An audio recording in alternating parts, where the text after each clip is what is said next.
Airetu ana harĩ 10 a cukuru cia mũingĩ kaunti-inĩ ya Murang'a nĩo magaga gũthiĩ cukuru hĩndĩ ya kahinda kao ka mweri.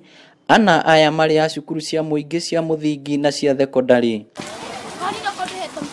Amwe ao magĩcũngĩrĩria nginyagia kũhũthĩra icunjĩ cia mĩkondoro ona kana kũhũthĩra icunjĩ cia nguo ngũrũ. Sijawahi enda kwa duka kununua sanitary towels.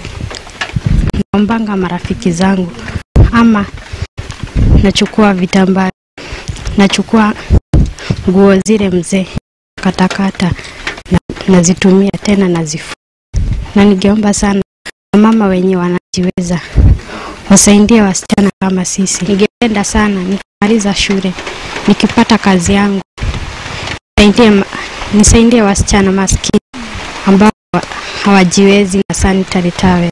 We want to establish in Murang'a a county sanitary pads distribution committee to ensure that girls in school do not have any inconvenience in any month. Cukuru iria igũmĩirwo makĩria arĩ cukuru cia kũinũka kana cukuru cia ndĩ. Cukuru ĩno ya Gĩturi nĩ tũkenete mũno nĩ ũndũ wa kũreherwo sanitary towels.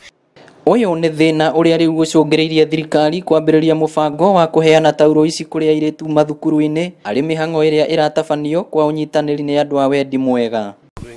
We'll keep on doing and we'll ensure by end of year each girl is in school. No girl is to miss school in Murang'a because of sanitary.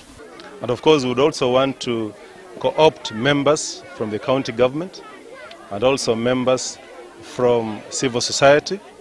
And like of course the corporate sector, like you've seen the corporate sector, we also want them. Nĩ thĩna ũrĩa ũrerĩkana kũhobanĩria gĩthomo kĩa airĩtu aingĩ. Inooro TV kuma gũkũ kaunti ya Murang'a, rĩtwa rĩakwa nĩ Victor Kĩnuthia.